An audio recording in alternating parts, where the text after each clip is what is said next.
أعوذ بالله من الشيطان الرجيم بسم الله الرحمن الرحيم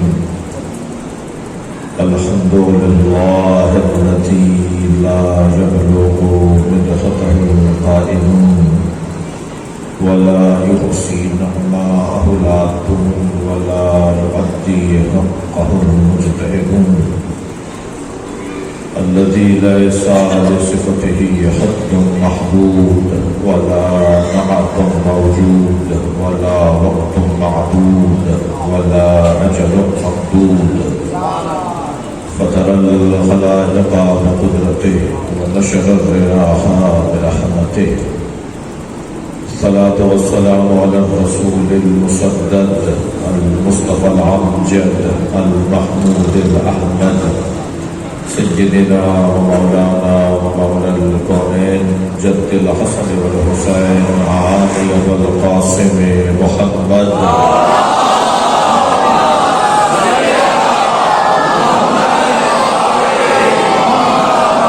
وآله الطيبين الطاهرين المعصومين الذين قال الله إنما يريد الله ليذهب عنكم الرجس أهل البيت ويطهركم تطهيرا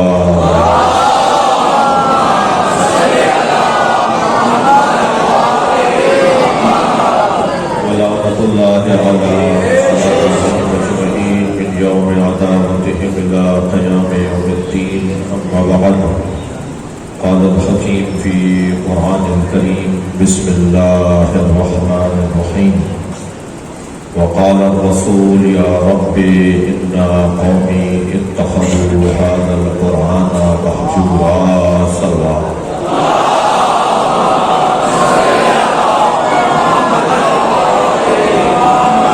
ابتدا ہے نام سیدہ سے عظمت مادر حسین پہ آواز بلند کے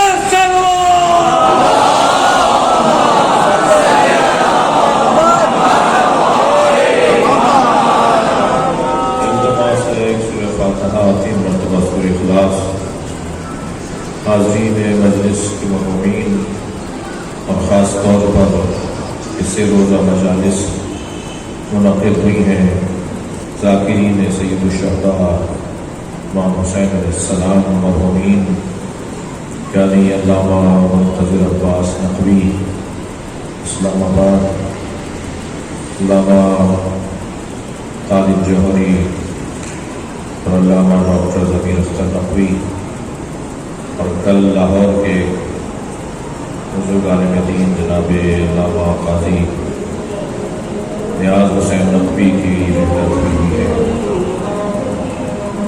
تمام مرحومین ذاکرین ان کے نام لیے گئے، ان کے درجات کی بلندی کے لیے رحم اللہ من قرأ الفاتحہ۔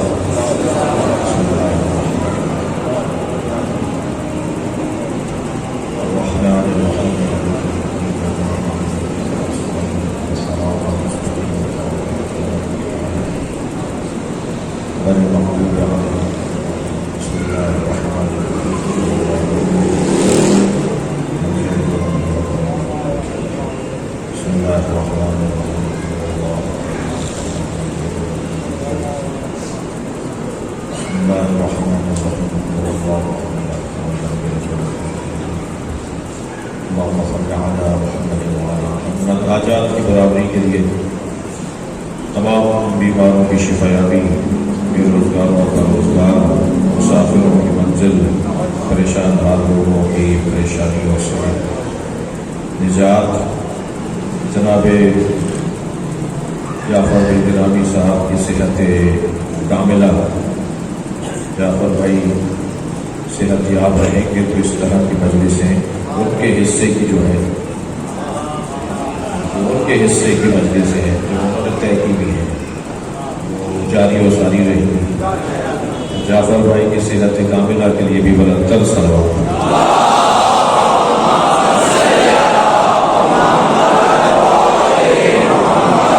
سورہ مبارکہ فرقان کی 33ویں آیت میں نے پڑھی ہے اور بہت سوچ رہا تھا کہ میں بہت ایک نااہل سا خطیب ہوں، مگر کوئی 10-12 آیات جن پر علم ذاکرین کو مد نظر رکھتے ہوئے گفتگو ہو سکتی تھی، کون سی آیتوں پر غور کیا جا سکتا تھا، بہت سوچا تو پھر طے یہ کیا کہ ایک ایسی آیت کا انتخاب کیا جائے کہ جس کے ذکر پہ بات ہو تو علامہ طالب جوہری کا رنگ بھی نظر آئے۔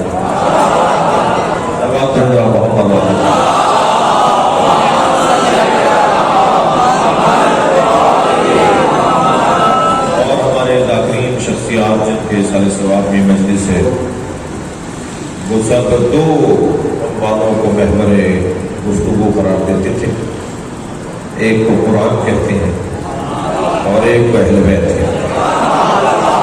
ہم سب کا اس ممبر کا، آپ کا، اس فرش اعضا کا، اس امام بارگاہ کا مقصد ہی یہ ہے کہ کسی طرح قرآن سے بھی دوستی ہو جائے اور اہل بیت سے بھی پیار ہو جائے۔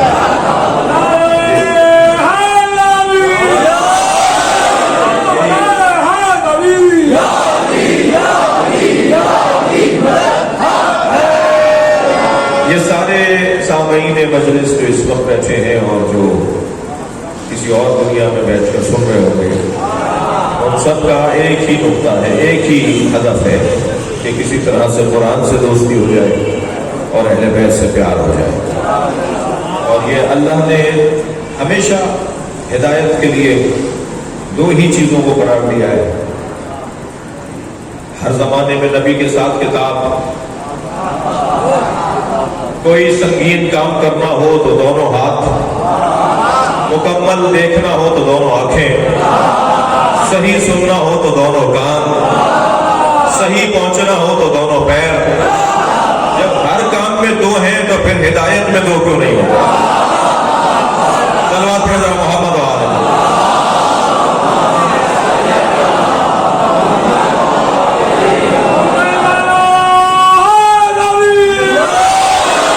نظام ہدایت میں اللہ نے ہمیشہ ایک تھیوری رکھی ہے اور ایک پریکٹیکل رکھا ہے۔ یہ نظام ہدایت کا آج کا کوئی کارنامہ نہیں ہے کہ جن معیار تعلیم بڑھتا جاتا ہے تو پریکٹیکل کی دنیا آتی چلی جاتی ہے، اور جب تک پریکٹیکل کی دنیا نہیں آتی تو کہتے ہیں ابھی کچھ بھی نہیں پڑھا۔ یعنی جہاں تک پریکٹیکل نہیں ہے، مشقیں نہیں ہے، تو بس ایسے ہی مقدماتی تعلیم کہلاتی ہے۔ وہ اصلی تعلیم تو جب شروع ہوتی ہے کہ جب عمل بھی شروع ہو جائے، جب پریکٹیکل بھی شروع ہو جائے۔ لہذا ہمارے یہاں جو رائج تعلیم ہے اس میں 9ویں 10ویں مثلا تو 8ویں تک تو نہ پہلے بہت زیادہ معیاری تعلیم شمار ہوتی تھی اور نہ ہی آج بھی معیاری تعلیم شمار ہوتی ہے۔ کیا پڑھا ہے؟ جی 8ویں تک پڑھے گا، کچھ بھی نہیں پڑھا، میٹرک ہی نہیں کیا۔ تو کم سے کم پیمانہ یہ ہے کہ میٹرک تک انسان پڑھ لے، جو رائج باتیں میں وہ کر رہا ہوں۔ تو وہ جو میٹرک تک کا پڑھا ہوا بندہ ہوتا ہے اس کی تعلیم معیاری اور کسی حد تک معیاری اس لیے ہوتی ہے کہ اس کی زندگی میں عمل بھی ہے، جی مشق بھی ہے، پریکٹیکل بھی ہے۔ ایسا ہی ہے آج نظام تعلیم والے بڑے گھمنڈی ہیں، وہ یہ کہتے ہیں کہ ہم نے ترقی کی ہے، جدید نظام تعلیم لے کر آئے۔ جی کل کا بچہ اسکول جاتا تھا تو روتا پیٹتا جاتا تھا، آج کا بچہ اسکول نہ جائے تو روتا ہے۔ کل کے بچے کو کھینچ کے گودی میں اٹھا کے اسکول پہنچایا جاتا ہے، آج کا بچہ ماں باپ کو اٹھاتا ہے کہ میرے اسکول کا ٹائم ہو رہا ہے۔ کیا بچہ بدلا ہے یا اسکول؟ بچہ نہیں بدلا، اسکول بدل گیا ہے۔ اسکولوں میں انہوں نے اس انداز کی تعلیمی نظام کو منظم اور مزین کر دیا کہ بچے کا دل لگنے لگا ہے، اس کے لیے کھلونے رکھ دیے ہیں، اس کے لیے جھولے رکھ دیے ہیں، اس کے لیے تفریح کی چیزیں رکھ دی ہیں، جی کارٹون بنا دیے ہیں، ABCD کے کارٹون بنا دیے ہیں، الف بے پے کے کارٹون بنا دیے ہیں۔ ایک ٹوکری میں ڈال دیتے ہیں الف بے پے کے کارٹونوں کو، اور سامنے دیوار پہ چارٹ بنا ہوا ہوتا ہے جس میں وہ ترتیب کے ساتھ رکھے ہوتے ہیں۔ وہ بچے سے کہتے ہیں اس میں سے ڈھونڈو، اسے دیکھ دیکھ کے ترتیب دیتے رہو۔ اب بچہ سمجھ رہا ہے کہ میں کھیل رہا ہوں، جبکہ وہ اس کے ساتھ دھوکا رہا ہے۔ وہ یہ سمجھ رہا ہے کہ میں کھیل رہا ہوں، اسے کھیل میں پڑھایا جا رہا ہے، اور وہ یہاں بگڑی ہوئی تصویروں کو بھی دیکھتا ہے. میں لفظ اور بہتر کر لیتا ہوں, وہ یہاں پر ظاہراً غیر منظم تصویروں کو بھی دیکھ لیتا ہے اور سامنے منظم تصویروں کو بھی دیکھ لیتا ہے. اسے ظاہراً غیر منظم تصویروں کو ان منظم تصویروں کے ساتھ جوڑنا ہے, یہی نظام تعلیم ہے. اب قرآن کی ظاہراً غیر منظم آیتوں کو دیکھتے رہو اور اہل بیت کی منظم تصویروں کو دیکھو. سلامات پڑھیں گے محمد و آل محمد.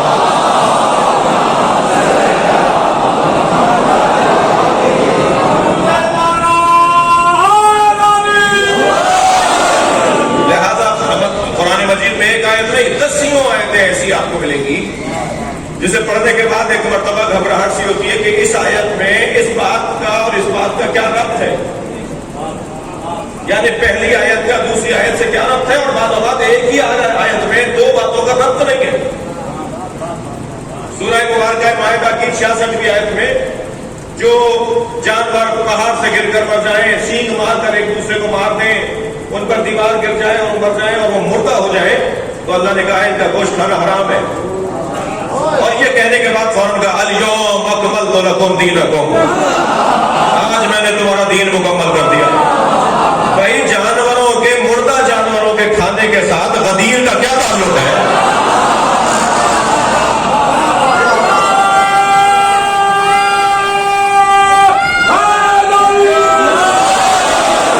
یہ ایسے ہی نہیں ہوا ہے, کوئی حادثہ نہیں ہوا ہے. اللہ کے نبی نے قصداً ہمیں یہی قرآن دیا ہے. قرآن سنانے کے لیے نازل نہیں ہوا تھا.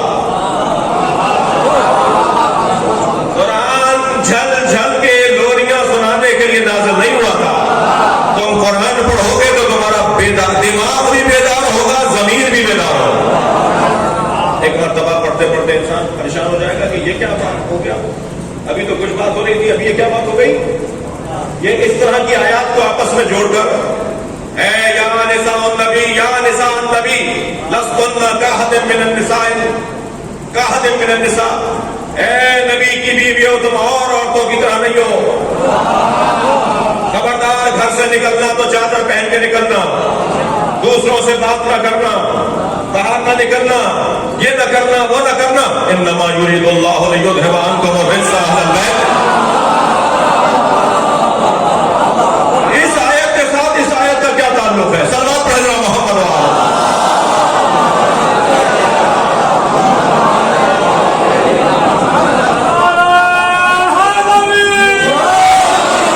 اللہ نے اس طرح آیات کو ترتیب دے کر ہمیں بیدار کیا ہے.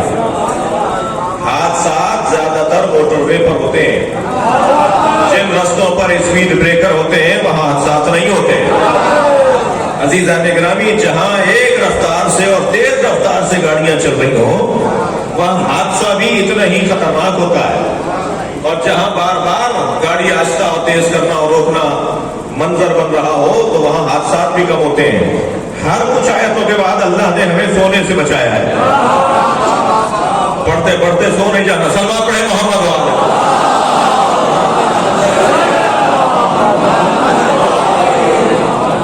تاکہ قرآن مجید ہمیں بیدار کرتا رہے. تو یہ ظاہراً غیر منظم پیغامات, ظاہراً جس کے پیچھے یہ حکمت, ایک حکمت یہ ہے جو میں نے ابھی آپ کے سامنے بیان کی, اور ادھر اہل بیت کی جمی ہوئی اور منظم تصویریں, اور پھر قرآن مجید کی آیات کے ساتھ جوڑتے رہو تاکہ تمہیں یہ نظریے کے ساتھ عمل بھی نظر آ جائے. تو قرآن اور اہل بیت, پروردگار عالم نے ہماری ہدایت کے لیے ہر زمانے میں ایک کتاب اور ایک ہادی, ایک کتاب اور ایک ہادی ہر دور کے اندر. البتہ کتاب جب سے شروع ہوئی نازل ہونا, جب سے کتاب پڑھنے کا معیار بنا, حضرت آدم پر کتاب اللہ نے نازل نہیں کی, اس لیے کہ کتاب پڑھنے کا معیار نہیں تھا. تھوڑا سا ذہن اور پختہ ہو جائے, کمی کوتاہی معاذ اللہ حضرت آدم کے وجود مبارک میں نہیں تھی, بلکہ سامع اور شاگرد اور ہدایت دینے والا اس معیار کا نہیں تھا. اگر کوئی پلے گروپ کو پڑھانے والا ٹیچر ہو, اگر کوئی کے جی نرسری کو پڑھانے والا ٹیچر ہو تو اس ٹیچر کا قصور نہیں ہے, یا اس ٹیچر کی فضیلت میں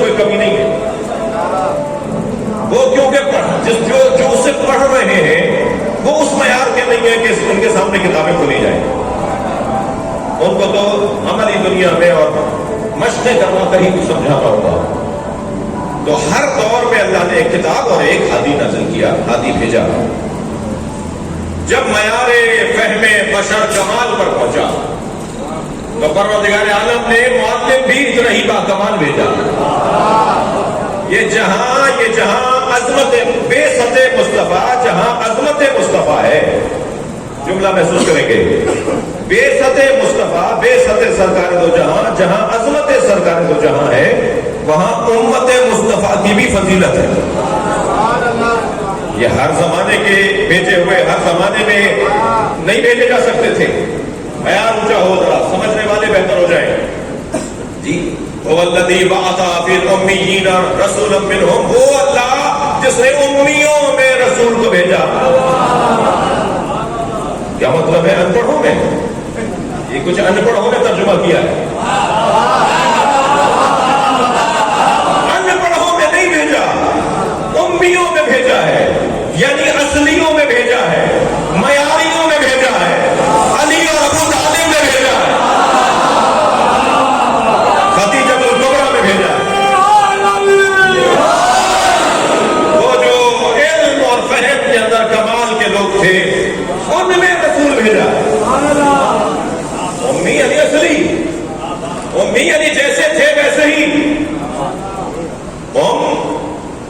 ماں کو بھی ام کہا جاتا ہے، اس لیے کہ وہ گھر کی اساس ہوتی ہے، گھر کی بنیاد ہوتی ہے. گھر ہے ہی ماں سے.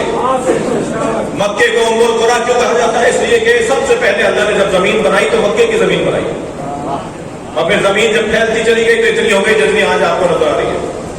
سب سے پہلے اس لیے اسے ام القریٰ کہا جاتا ہے، قریوں کی ماں، سارے ملکوں کی ماں، سارے شہروں کی ماں، ساری آبادیوں کی ماں. قوم یعنی اصلی بنیادی جگہ، ام القریٰ. نبی کو امی کہا ہے، امیوں میں بھیجا ہے. اللہ پیغام یہ دے رہا ہے کہ جیسے یہ تھے ویسے ہی ہیں.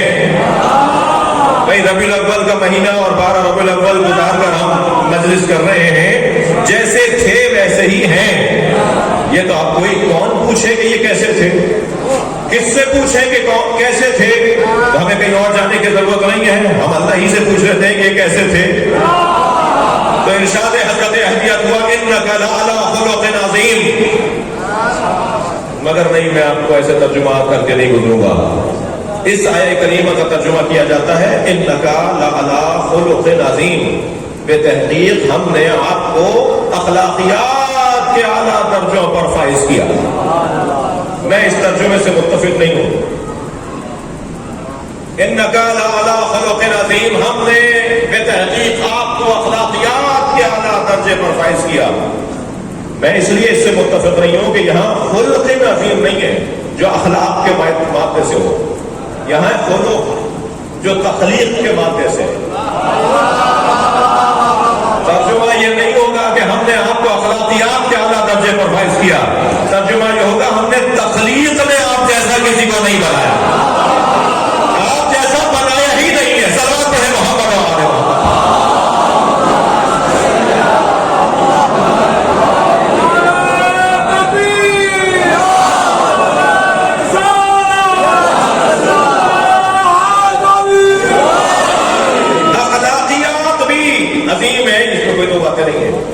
مگر قرآن مجید کی اس آیت سے پیغام یہ ہے کہ ہم نے تخلیق میں آپ کو سب سے عظیم بنایا. تخلیق آپ کی خلقت سب سے اچھی ہے. آپ جیسی آنکھیں کسی کی نہیں ہیں، آپ جیسے بال کسی کے نہیں ہیں، آپ جیسی ناک اور بینیاں کسی کی نہیں ہیں، آپ جیسے لب کسی کے نہیں ہیں، آپ کے شمائل جیسے کسی کے شمائل نہیں ہیں. جو کہتے ہیں کہ ہم جیسے ہیں ان سے کوئی پوچھے تمہارا سایہ ہے یا نہیں؟ ہمارے نبی کا تو سایہ نہیں ہے، تو پھر ہم جیسے کیسے ہیں؟ اتنا بڑا مجمع بیٹھا ہے، یہ جو ایک جیسے ہیں یہی ایک جیسے نہیں ہے.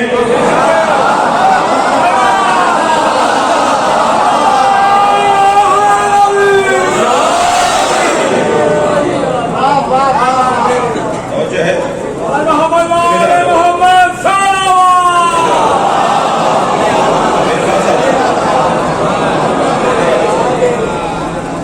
میں چاہوں گا تم نعرے لگاؤ. کچھ لوگ تمہیں گھور کے دیکھ رہے ہیں،